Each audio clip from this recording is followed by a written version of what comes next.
नमस्कार विद्यार्थी मित्रो, स्वागत आहे तुमचं परिवर्तन लर्निंग सेंटर या युट्यूब चॅनलवरती। विद्यार्थी मित्रो, 26 एप्रिल 2026 ला तुमची 7 स्कॉलरशिपची एक्झाम आहे आणि त्या एक्झामची तयारी तुमची परिपूर्ण करण्यासाठी आपण तुमच्यासाठी सराव प्रश्नपत्रिका इथे घेत आहोत। सराव प्रश्नपत्रिका मराठी व गणित या विषयाची होणार आहे। त्यामध्ये भाग 2 गणित यावरचे आपण महत्त्वाचे प्रश्न बघणार आहोत। तर तुम्हाला जर काही डाऊट वाटत असेल कुठल्या प्रश्नामध्ये, कुठले प्रश्न इम्पॉर्टंट, कुठला टॉपिक इम्पॉर्टंट वाटत असेल तर कमेंट बॉक्स मध्ये टाका की या टॉपिकवर जास्तीत जास्त व्हिडिओ देऊ द्या सर। तर राहिलेले जे काही तुमच्याकडे 15-16 दिवस आहेत या दिवसामध्ये तुमची तयारी कशी बेस्ट करण्यात येईल यावर आपण जास्त भर देणार आहोत। तर वेळ न लावता सुरू करूया आपण प्रश्न सोडवायला। बघा, अशा प्रकारे तुम्हाला प्रश्नपत्रिकेचं म्हणजे एक फ्रंट पेज असणार आहे। त्यामध्ये आपण डायरेक्ट विभाग 2 गणितकडे आलेलो आहोत। गणित हा खूप इम्पॉर्टंट टॉपिक आहे सराव प्रश्नपत्रिकेमध्ये। तर बघा, या ठिकाणी तुम्हाला काय विचारलं, एका रकमेची दशांशे 12.1/2। आता इथे 1 होता, हा थोडासा मोडला गेला आहे, 1/2 असं होतं। 12.1/2% दराने किती वर्षात दाम दुप्पट होईल हा प्रश्न विचारलाय। बघा, थोडक्यात एकदम तुम्हाला सिंपल लॉजिक मध्ये या प्रश्नाचं उत्तर सांगायचंय।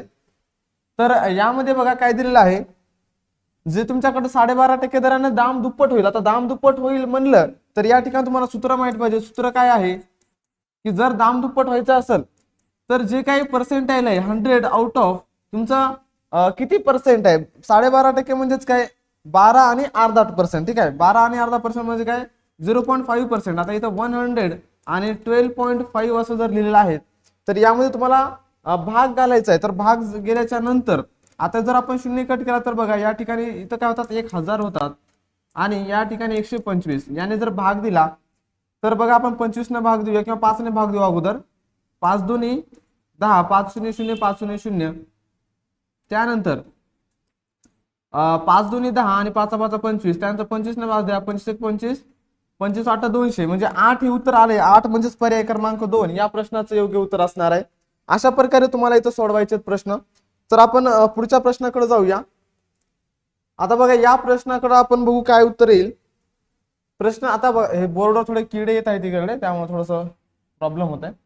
बघा, दुसरा प्रश्न काय की 49 या संख्येच्या आधीच्या लगतच्या 3 मूळ संख्यांची बेरीज, म्हणजे 49 जे आहे हे 49 याच्या अगोदरच्या 3 मूळ क्रमांक संख्या ज्या आहेत यांची बेरीज व नंतरच्या लगतच्या 3 मूळ संख्यांची बेरीज, याच्या 49च्या नंतरच्या क्रमांकाच्या 3 मूळ संख्या आहेत यांची बेरीज, याच्या बेरजेतला जो फरक आहे, यांच्या बेरजेतला जो फरक आहे या फरकाला कितीने निशेष भाग जाईल हे तुम्हाला विचारलं आहे। तर सगळ्यात अगोदर तुम्हाला मूळ संख्या माहित पाहिजे। मग 49च्या अगोदरच्या क्रमांकात मूळ संख्या बघू आपण। 47 आहे, 43 आहे, 41 आहे आणि या तिघांची पण तुम्हाला करायची आहे बेरीज।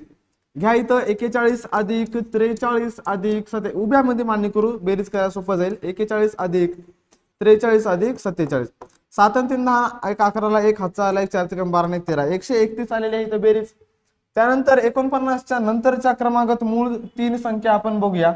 तर मूळ क्रमांक 3 त्याच्या पुढच्या संख्या जर बघितल्या आपण तर 53 येईल, त्यानंतर 59 येईल आणि 61 येईल। ठीक आहे, या 3 क्रमांकात मूळ संख्या। तरी आपण एकदा रीचेक करून घेऊ की त्या 3 क्रमांकात मूळ संख्या याच आहेत का।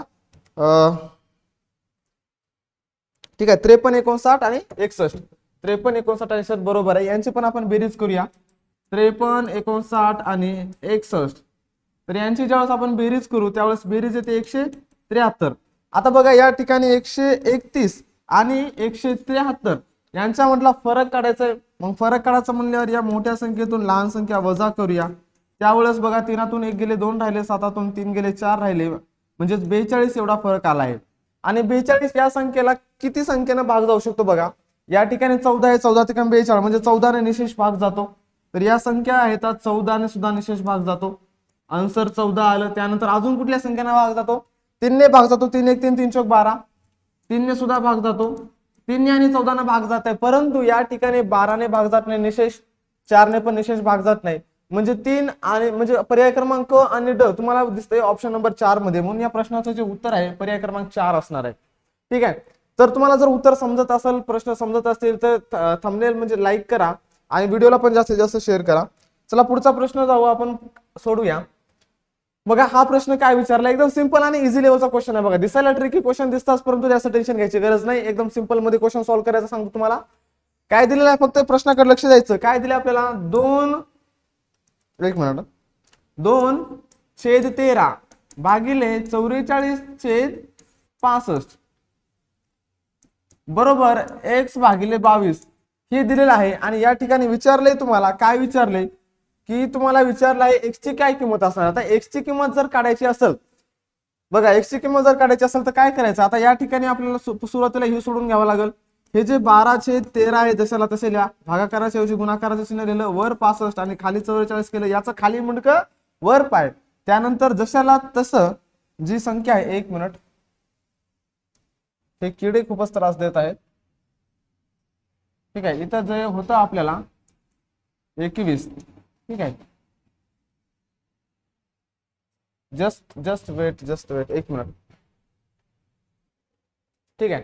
चला तर या ठिकाणी बघा आपल्याला इथं भाग द्यायचा आहे। आता काय करणार आपण या ठिकाणी, बघा 12 ने भाग जातो, 12 1 12, 12 4 44, त्यानंतर 13 ने भाग जातो, 13 1 13, 13 5 65, म्हणजे 5/4 या ठिकाणी आलेला आहे 5, ठीक आहे, 5/4 बरोबर x/22।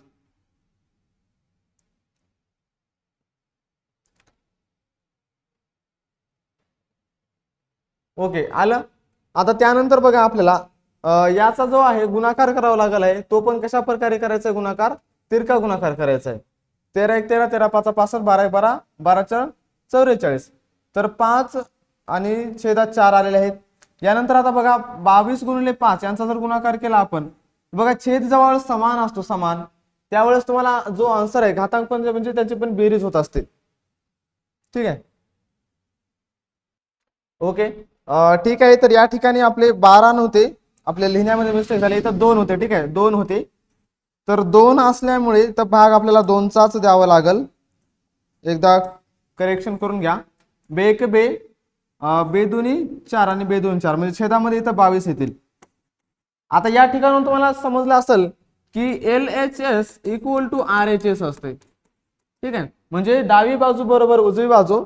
मग या ठिकाणी आपण क्रॉस मल्टिप्लिकेशन सुद्धा करून x ची किंमत काढू शकता, किंवा डायरेक्ट x ची किंमत 5 तुम्ही सांगू शकता, डायरेक्ट तुम्ही सांगू शकता x इक्वल टू 5, तुमचं x इक्वल टू 5 म्हणजे पर्याय क्रमांक 1 उत्तर आलेलं आहे। किंवा तुम्ही याला असं पण करू शकता, 5 गुणिले 22, बघा पुढची स्टेप सांगतो तुम्हाला, जर करावंच वाटलं तुम्हाला तर असं पण करू शकता, 22 गुणिले 5 बरोबर x गुणिले 22। आता दोन्ही बाजूंना सेम असलेलं कट होऊ शकते, म्हणजे 22 22 कटले म्हणजेच 5 बरोबर x, म्हणजे x ची किंमत इथं 5 मिळालेली आहे। या प्रश्नावर तुम्ही असं पण सॉल्व्ह करू शकता, ठीक आहे। चला तर पुढच्या प्रश्नाकडे जाऊ आपण। आता पुढचा प्रश्न काय सांगतोय त्याकडे जरा लक्ष द्या। काय दिले की संख्या व तिच्या गुणाकार व्यस्त संख्या यांच्या गुणाकाराची बेरीज व्यस्त संख्या कोणती।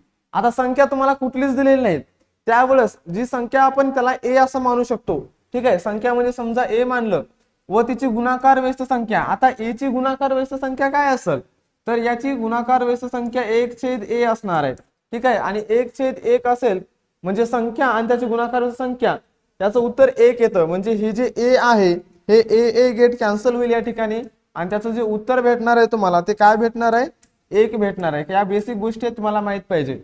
इथपर्यंत सोडवलंय, मग त्यांच्या गुणाकारांची जी बेरीज व्यस्त संख्या आहे, लक्षात घ्या, गुणाकार व्यस्त म्हणजे गुणाकाराची उलटी क्रिया भागाकार, आणि जर बेरीज व्यस्त संख्या म्हणलं तर बेरजेची उलटी संख्या क्रिया काय असते, वजाबाकी, म्हणजे 1 उत्तर आले त्याचे उलट जर केलं आपण बेरीज व्यस्त संख्या म्हणजे -1 येईल, आणि -1 म्हणजे पर्याय क्रमांक 2 हे या प्रश्नाचं उत्तर असणार आहे। त्यानंतर पुढचा प्रश्न बघू आपण, की बघा हा तर प्रश्न एकदम सिंपल आहे, एकदम छोटस बालवाडीचं लेकरू सुद्धा या प्रश्नाचं उत्तर देऊ शकते, एवढं सिंपल आहे। फक्त काही घातांकाचे नियम माहित पाहिजे तुम्हाला। इथं घातांकाच्या नियमावरती एक आपण स्पेशल व्हिडिओ बनवूयाच, त्याचबरोबर तुम्हाला अजून कुठले टॉपिक अवघड वाटतात तेच टॉपिक सुद्धा कमेंट बॉक्स मध्ये तुम्ही टाका। तर बघा या ठिकाणी घातांकामध्ये पाया समान असताना त्याच्या घातांकाची बेरीज होत असते, म्हणजे a चा घातांक 3 गुणिले a चा घातांक 2 गुणिले a चा घातांक 14, म्हणजेच a एकदाच घ्यायचा आणि यांची बेरीज करा, घातांक 3 + 2 + 4, आणि म्हणजेच a च्या घातांकावरती यांची जर बेरीज केली 4 2 6 3 9, अशा प्रकारे a चा घातांक 9 म्हणजे पर्याय क्रमांक 2 हे या प्रश्नाचे योग्य उत्तर असणार आहे, ठीक आहे। उत्तर तुम्हाला समजत असतील तर व्हिडिओला लाईक करा आणि जास्तीत जास्त तुमच्या विद्यार्थी मित्रांपर्यंत शेअर करा। पुढचा प्रश्न बघू आपण या ठिकाणी। काटकोन त्रिकोणाचा प्रश्न या ठिकाणी तुम्हाला विचारलेला आहे, बघा एकदम सिंपल प्रश्न आहे, लहानपणापासून तुम्ही शिकत आलात काटकोन त्रिकोणाचा पायथागोरसचा प्रमेय, तर या प्रमेयावरती प्रश्न तुम्हाला विचारलाय। एका काटकोन त्रिकोणाच्या काटकोन करणाऱ्या बाजूंची लांबी, आता तुम्हाला काटकोन त्रिकोण म्हणले की डोक्यात अशा प्रकारचा काटकोन त्रिकोण आलेला पाहिजे. इथं तुमचा काटकोन होतो म्हणजे 90 अंशाचा कोन. उदाहरणार्थ त्याला एबीसी असं नाव देऊन टाकूया, गरज पडणार नाही तशी आपल्याला, तरी आपण काटकोन त्रिकोण काढून घेऊ म्हणजे कन्सेप्ट तुमच्या क्लिअर होतील. आणि काटकोन करणाऱ्या बाजू म्हणजे कुठल्या तुमच्या, ही एबी बाजू आणि बीसी बाजू, ठीक आहे. यांची लांबी दिलेली आहे तुम्हाला. तर बाजूची लांबी आहे 9 सेमी व 12 सेमी, ठीक आहे. समजा ही 9 सेमी आहे आणि ही 12 सेमी आहे. तर या त्रिकोणाच्या परिवर्तुळाची त्रिज्या किती, तर या त्रिकोणाच्या परिवर्तुळाची त्रिज्या विचारली तुम्हाला. कर्ण त्यासाठी आपल्याला काढावा लागणार आहे. तर पायथागोरसचा प्रमेय आपण इथं वापरूया. सांगा मला काय सूत्र येईल पायथागोरसचे प्रमेय, ठीक आहे. पायथागोरस थेरम म्हणतो इंग्लिश मध्ये आपण त्याला, पायथागोरसचे प्रमेय. तर या ठिकाणी पायथागोरसचा प्रमेय सांगतो आपल्याला की जो कर्ण वर्ग आहे, ठीक आहे, या ठिकाणी लिहू आपण पायथागोरसचा प्रमेय. जो कर्णचा जो वर्ग आहे, कर्ण वर्ग बरोबर पाया वर्ग अधिक उंची वर्ग, ठीक आहे. किंवा काटकोन करणाऱ्या बाजूंच्या वर्गांची बेरीज, पाया वर्ग अधिक उंची वर्ग. तर हे त्याचं सूत्र आहे. मग या आता पाया आपण या ठिकाणी मोठी संख्या घेतलेली आहे 12, तर 12 हा पाया आहे. 12चा वर्ग अधिक 9चा वर्ग, तर 12चा वर्ग होतो 144 अधिक 9चा वर्ग होतो 81 आणि यांची दोघांची बेरीज होते 225. तर कर्णाचा वर्ग भेटला आपल्याला, कर्ण काढायचा आहे म्हणून दोन्ही बाजूंचे वर्गमूळ घेतल्यास आपल्याला जी कर्णाची जी किंमत आहे ही किंमत भेटते वर्गमुळामध्ये 225 आणि वर्गमुळामध्ये 225 म्हणजे 15चा वर्ग 225 असल्यामुळं या ठिकाणी आपल्याला उत्तर भेटतं 15 सेंटीमीटर. आता अजून आपलं उत्तर फायनल झालेलं नाही. 15 सेंटीमीटर ही फक्त आपल्याला कर्णाची लांबी मिळाली आहे मित्र, कर्णाची लांबी मिळाली. परंतु आपल्याला प्रश्नामध्ये विचारले काय की त्रिकोणाच्या परिवर्तुळाची, ठीक आहे, काटकोन त्रिकोणाच्या परिवर्तुळाची त्रिज्या किती असणार आहे. तर हे सूत्र सुद्धा तुम्हाला माहित पाहिजे की काटकोन त्रिकोणाच्या परिवर्तुळाची त्रिज्या ही कर्णाच्या निम्मी असते. म्हणजे जो कर्ण आहे तुमचा त्याला भागिले 2 करायचे आपल्याला. या ठिकाणी कर्णाची जी लांबी भेटली तुम्हाला 15 सेंटीमीटर भेटले, भागिले 2, 15चे 2 भाग केले 7.5 सेंटीमीटर इथं तुम्हाला उत्तर मिळालं आहे. तर 7.5 सेंटीमीटर तुम्हाला पर्याय क्रमांक 2 या प्रश्नाचं उत्तर असणार आहे. तर असा एकदम सिंपल आणि इझी लेवलचा प्रश्न होता. अशाच प्रकारे अजून तुम्हाला बेसिक आणि सिंपल आणि इम्पॉर्टंट ट्रिक्स आणि टिप्स तुम्हाला या ठिकाणी मी सांगणार आहे. तर व्हिडिओला तुम्ही लाईक करत चला जेणेकरून माझा पण उत्साह वाढत राहील. तर या ठिकाणी काही इम्पॉर्टंट क्वेश्चन्स आपण बघितलेले आहेत. याच्या नंतरही आपण कंटिन्यू करणार आहोत आपल्या याच युट्यूब चॅनलवरती बेसिक आणि इम्पॉर्टंट टॉपिक्स. तर तुम्हाला जर व्हिडिओ लेक्चर्स आवडत असेल तर व्हिडिओला तुम्ही लाईक करा, शेअर करा आणि कमेंट्स करा की अजून कुठले टॉपिक्स तुम्हाला हवे आहेत. तो पण आपण थांबूया. धन्यवाद.